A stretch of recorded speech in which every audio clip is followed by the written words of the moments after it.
Welcome back, N64 fans. Today we're going to be making a little mischief. I have zero clue as to why they called this game Mischief Makers. It really doesn't fit at all. But hey, this is coming from a guy that uses the naming generator on RPGs because I can't think of any quality names either. Mischief Makers is a game developed by Treasure in 1997 and is a 2.5 dimension side-scrolling game. Yeah, more on the 2.5 later. If you are completely and utterly confused, don't feel bad, as I am spending countless hours on this game, and I am still stupefied by the mechanics and lore of this hidden gem. Also, you can definitely tell through some of the in-game text that Japanese to English translations can be tricky. I, of course, will be pointing out some grammatical errors because I am petty. So sit back and relax, I'll do all the dirty work here and explain what's happening to the best of my ability. Oh, and heads up, this is the first game I'm reviewing where there is some character harassment. It's supposed to be lighthearted, but things can get a little weird. Let's get the ball rolling. That's a future pun you'll understand later on. The lack of storytelling aside, Mischief Makers has a pretty fire intro cinematic. I love the art design, it really has that 90s Japanese feel. Our main character is Ultra Intergalactic Cybot G Marina Lightyears. Say that 3 times fast. She is a creation of Professor Theo, who is a master of robotics, and also harasses Marina throughout the game. Professor Theo and Marina live on Earth, but they receive an SOS from the planet Clancer, who is nearing civil war as the evil empire is mind-controlling their citizens. It's up to Marina to fight off hordes of Clancers and complete puzzles to make her way to bring down the evil emperor and his cronies, known as the dissect, to restore peace to the struggling planet. Our first task is to pick our own name that never once gets used outside the title screen. So make sure to pick something unique that you've never used before. Here, I'm going to use Bradical. Of course your name doesn't matter. In fact, on the next page, there's even a more obscure selection of male or female. Why does the game want to know this? Marina is obviously female. And of course, the most important factor is age. Really, it is. Make sure you pick 16 or above, or things get real creepy real fast. You'll see what I mean in the end cinematic. One of the evil empire's main objectives is to capture Professor Theo, which is a complete joke of a task, seeing how oblivious and defenseless he is. You're telling me this guy can create a cyborg with superhuman strength, but he can't equip himself with anything for protection? He essentially ends up getting captured on every world once you get him back. As useless as he may seem, he is vital to the story, as he is the master of robotics, and I assume Marina depends on him if she needs repairs or whatever cyborgs require. But ladies and gentlemen, this is where the party begins. Clancers lack no skill when it comes to making an entrance. These are the primary, quote, minions of the game. It's not their fault though. Like I said earlier, most of them are being mind-controlled by the evil empire, while some across our journey still retain their free will. I can't tell if these guys are cute or downright horrifying. Like they have that innocent look, but also closely resemble the Scream mask. In fact, most of the objects on Clancer have that face, and it messes with my emotional recognition. I can't tell if this face is sad, angry, surprised. Is this their happy face? Or is this just a default face and maybe they don't experience emotion at all? Ooh, that's deep. The progression, like most 2D games, is linear. 5 worlds consisting of around 10 levels each. Beat the course and proceed to the next course. Very Super Mario Bros.-esque. One area I'll give this game a lot of credit is it does include a lot of small cutscenes to keep you updated throughout your progression.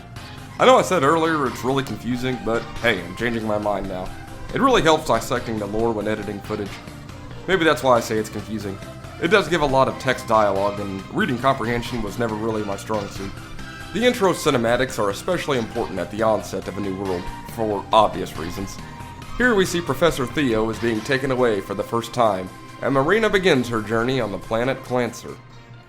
As with most games, you'll get a crash course of controls on the first world. For a 2D side-scrolling game, it does have a bit more complex mechanics we'll get into. This isn't your Super Mario Bros. Just jump over objects and race to the end. There are some fairly difficult puzzles to solve and bosses to defeat as well. I did say before there are good and bad Clancers, and Marina makes an excellent point here. How do we differentiate the two? Well, Bradical's advice is as follows. If they attack you, they are the bad guys. Just live by that sentiment. Moving left to right is the overall objective in these levels in a general sense. There are 2 main abilities Marina has that helps you explore new areas and collect gems which restore health and grant extra lives. The first one is useful but a little clunky. You can use her jetpack to hover or to get a side speed burst. You'll be using this quite a bit, so get used to it. And the second and the signature ability of Marina Lightyear's is her grab ability by smashing that B button. This has so many uses ranging from attacking your enemies to traveling to new areas. Here's an example of Marina grabbing balls. Yes, we will hear that joke multiple times, fair warning. You can grab the balls to hold yourself and climb higher. It's especially useful when trying to collect yellow gems because they are sometimes hidden high up in the level. More on yellow gems shortly. Grabbing will also be your main method of attacking enemies. Marina in action is such a badass. Absolutely zero fear of these freaky face critters. Basic clancers are easy to defeat in this game and don't pose much of a threat. Simply pick them up and throw them any which way. Eventually they'll die by turning into a ghost form and disappearing into the sky. You have to be careful on some fights though, because as seen here, it's easy to pick up friendly allies, and yes, there is friendly fire. Although in a pinch you can launch your allies to defeat your enemies.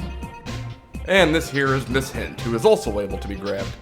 She'll offer you a hint if you shake her, more on that shortly. This one she reiterates the same thing we were talking about. The purpose of this game is to grab baby grab. You can pick up a whole host of objects, some useful, some useless. Guns are always a good grab. They can usually knock out enemies at range so you don't have to get near them. Bombs are a completely necessary evil. They are used to clear clancer blocks so you can proceed to the next part of the level. Unfortunately, that's way more difficult than it sounds. The bombs can only be spawned in certain scenarios, and you can only destroy the red clancer blocks. And on top of that, destroying certain red clancer blocks will prevent you from moving forward. That's puzzle games for you, always messing with your mind. Fortunately, in our current year, we have guides to help us along the way. The grab bag is the most confusing item in my opinion. You can pick it up and press down to shake the bag, and it will mix the ingredients to make a new object. I never looked up a guide on combinations. I would just shove 5 flowers in there, and it would eventually make a bomb, which would allow me to use it on the red blocks to access secret areas. Now, some of you may wonder why I keep saying shake certain objects. You can hear Marina say it a couple times earlier in this video, but her shake is truly the signature quote of this entire game. For such a simple, repetitive phrase, it really is difficult to prevent yourself from saying it when she does. I've put together a mini compilation of Marina's shakes throughout my gameplay. Shake, shake. Shake, shake.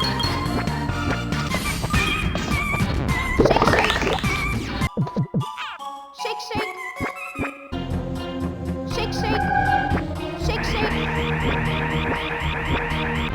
Shake, shake. Alright, you get the picture. One more ability I want to introduce to you before we move on to the boss battles. If you spam down on the control pad, it makes you roll. Using this along with the side boost from your jetpack is a hilarious way to blow through enemies. Usually it's hard to get me to laugh playing video games, but this one had me rolling. Progressing through each level with the mechanics you've learned, you'll come across 3 gems that will restore health in some manner. The red will allow you to continue your game if you die. The blue restores a marginal amount of health, I think it's around 1/33. And then the green restores a larger portion of your health, about 1/3. And here's where your red gems come into play. You get 30 seconds to choose among the following. Normal Continue, which is full health bar for 10 red gems. Life Up Continue, which is 2 health bars for 30 red gems. Or Max Power, which is 3 health bars for 100 red gems. Honestly, the only time I use Max Power is when facing bosses, otherwise it's completely too expensive. Boss battles in Mischief Makers can actually be quite difficult. The first main boss we face is Midgen Jr. and Sr., and there's absolutely zero background to these guys. No explanation in game, no backstory online. We just fight them to fight them, I guess. But honestly, this is my favorite boss battle in terms of mechanics. Like future boss fights, you'll end up grabbing where the target tells you, and then launching it in that direction to either hit the boss or their support. His support in this case being his father, which is about 10% his size. Like I said, some weird features in this game. Oh, and I forgot the mini-bosses. Well, I forgot them because, well, they're forgettable. They have awful artwork that have no real meaning to the story, but hey, they are here, so we have to defeat them. You'll face one on each world, but you'll probably forget you did. They are insanely easy and boring. I can only assume they are inhabitants of the land of the world you are completing, but that's speculating too much because I really don't care. So let's move on to the real threat of the Clancer world. Lunar is the first of 3 members of the Beast sector you will face. Each member will need to be defeated twice to progress, and their fights are actually pretty intense. I found myself flying around and clashing with them, resembling somewhat of a Dragon Ball Z fight, which was pretty neat. Lunar is a bit of a loudmouth and uses lasers and bombs in the first fight, which has some difficulty, but nothing too out of the ordinary. The second fight, on the other hand, holy moly, you get to ride a kitten. And no, that is not a joke, I am not kidding around. At the end of the previous stage, Cat Clancer will challenge you to a game of dodgeball. I really sound insane here. I know this lore is dumbfounding, but it is so enticing. Once you defeat Cat Clancer at dodgeball, she will help you defeat Lunar by riding on missiles and redirecting fire at his motorcycle. See, Marina's true strength is establishing alliances to defeat the evil forces of the evil empire. Oh, and also on Lunar's world is the worst level in the game in my opinion. It's some weird Clancer Olympics, and the professor is the first prize. The meter dashes are absolutely horrible, especially this 400 meter dash where you just spam the D-pad as fast as humanly possible for 45 seconds straight. I actually ran out of breath in real life doing this one. There isn't any way around it though. To continue the game, you have to win first overall. But by far, the worst part of this game when I was a 7-year-old was math fun. First off, that is an oxymoron. Second, the addition and subtraction I could somewhat understand, but the most difficult part was the race against the AI. The correct ball can be difficult to grab, and if you choose the wrong one, you have to go and clear your answer. What made me feel really stupid was when the multiplication table came out.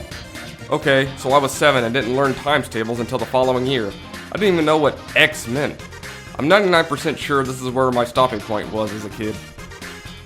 Oh, and also, in case you were wondering where you face Cat Clancer and dodgeball from the earlier clip I described, it takes place here after you win the tournament. I feel kind of bad for beating Cat Clancer. The way she throws the ball is kind of adorable in a way. Poor kitten. The fourth world, you can catch a break from playing Marina for one level. You'll get to play as the Clancer Terran to find a health machine to restore Marina. He's pretty cool to play as. He does get a triple jump, which is useful, and he has a mean, quick jab. Like I said, it's good to just break up the monotony of playing Marina the whole time. Terran's main claim to fame is taking down the evil Kalina. Kalina is sort of an odd addition to this game, especially with this transformation akin to Sailor Moon. She's essentially all about the evil empire and promises the evil emperor she'll be the one to capture Professor Theo. She'll obviously fail in her test because Terran is a way better fighter. In fact, this is probably the biggest joke fight in the entire game. She looked like she'd have a few tricks up her sleeve, but no, she's an absolute cakewalk. And we're able to restore Marina so she can face the second member of the Beast Sector, Taurus. Like Lunar, Taurus's first phase is pretty easy. He's a big bulky gorilla dude, and it shows by his abilities. He's extremely slow most of the time, and it's easy to dodge his attacks, especially his ground pounds. Whenever he shakes the cave, I just catch the rocks and then launch them at him. The second fight is way more entertaining mechanic-wise. Taurus will drive a tank and fire bombs at you through his turret. Your job here is to actually grab the turret and aim it to where he bombs himself like a doofus. It's a fun and interesting concept that gives you some satisfaction, and also reinforces the fact that this game does have friendly fire. The second phase of his second fight is a blast as well. His tank transforms into a bipedal robot that will kick you long distances.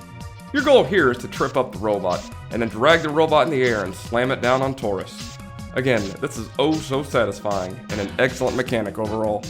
Mirko is by far the most difficult of the Beast Sector. His mechanics aren't much more complex in my opinion. He just feels way more agile, and he uses a shield and a spear which is stupid annoying.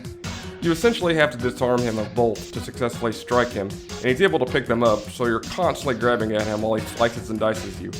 He also gets you stuck in this combo that does an idiotic amount of damage. And then there's Mirko's second fight, which is a living nightmare. The first phase is like the first fight where you have to hit him with his spear or shield. Issue is, your movement is all over the place because it's a flying match. He's even more frustrating to hit now that he can travel up and down as opposed to just left and right. He's also quicker than he was in the first fight, making your window of opportunity to strike him very brief. And the second phase is rough as well. The mechanics aren't too bad, but the damage this robot bird puts out is unreal. You have to grab the bird by the head and yank down his neck to hurt him. Just be careful, because his pecker, his feather lasers will take out a half bar of health easily.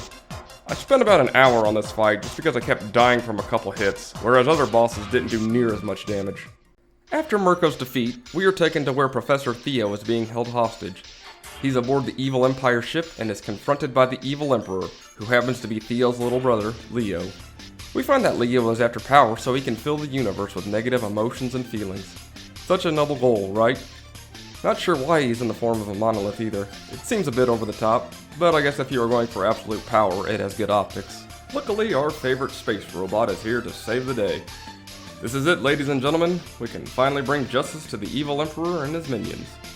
Fair warning up ahead, however, the fight is really hokey, and seems more like an inspirational exercise rather than a fight, but it's unique nonetheless.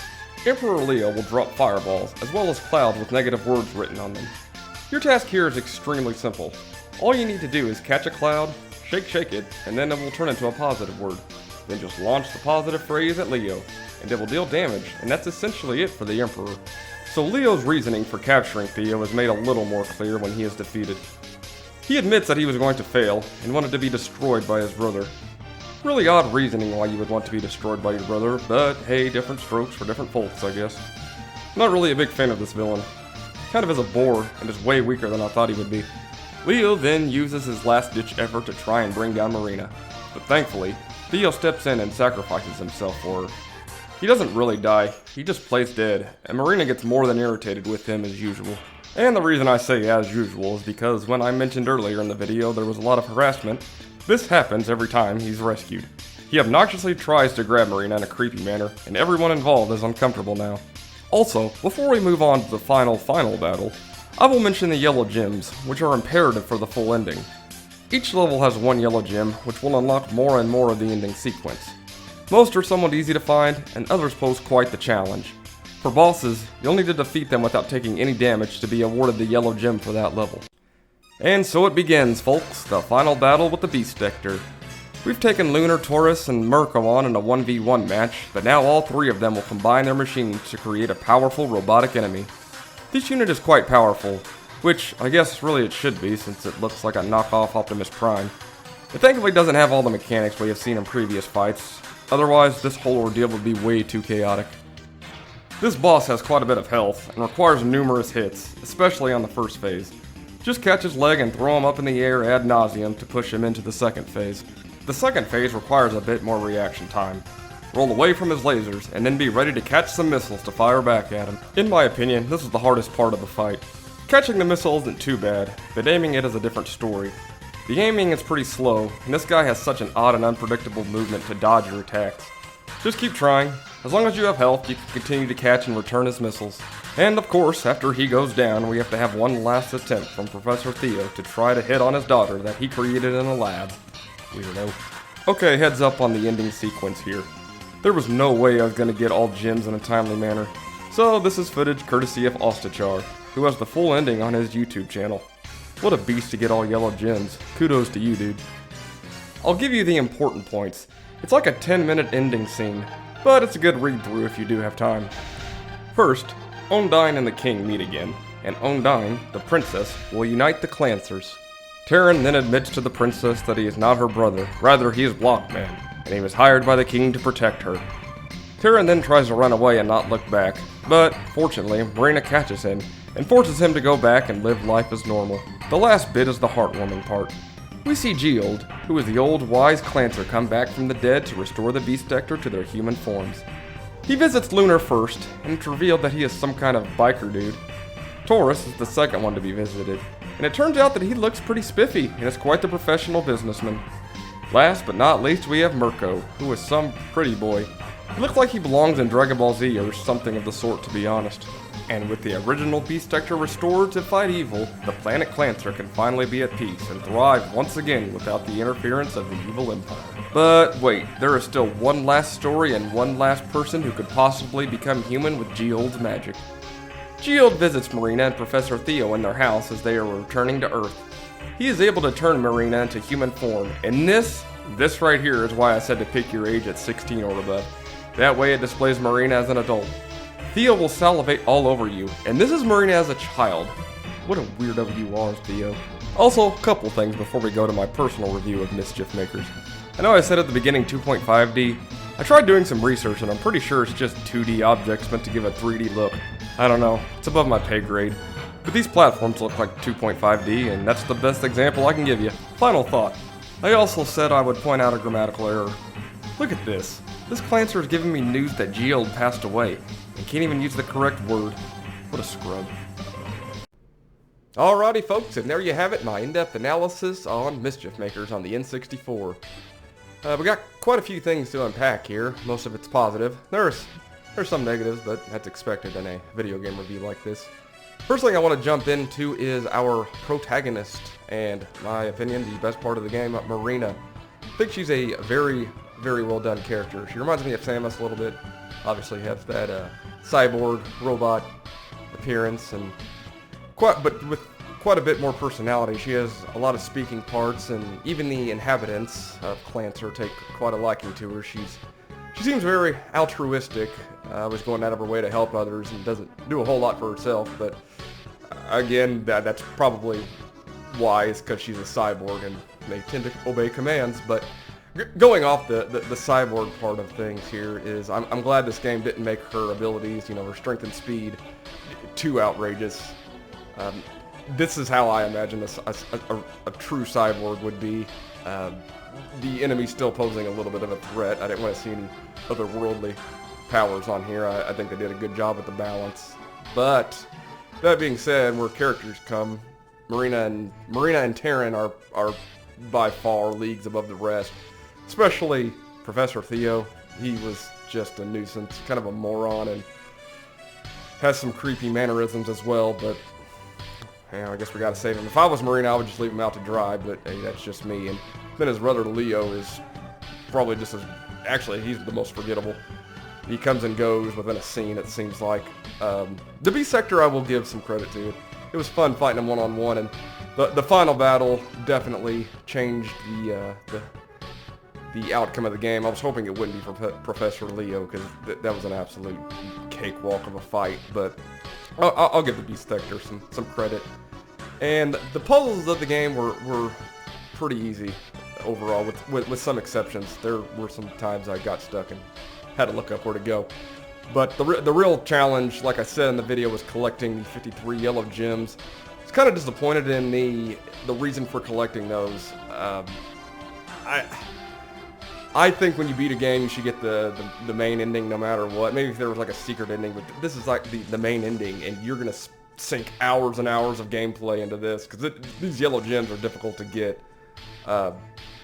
And I wish, honestly, it would just be kind of some bonus features like play more levels as Terran, or maybe you unlock an appearance for Marina, or something like that. Just for future reference, I wish video games would just give us the full ending on a regular playthrough, because I'm not going to spend 25 hours on a game to see a 10-minute cutscene. But overall, the 2.5D didn't bug me too much. I think it went well with the game.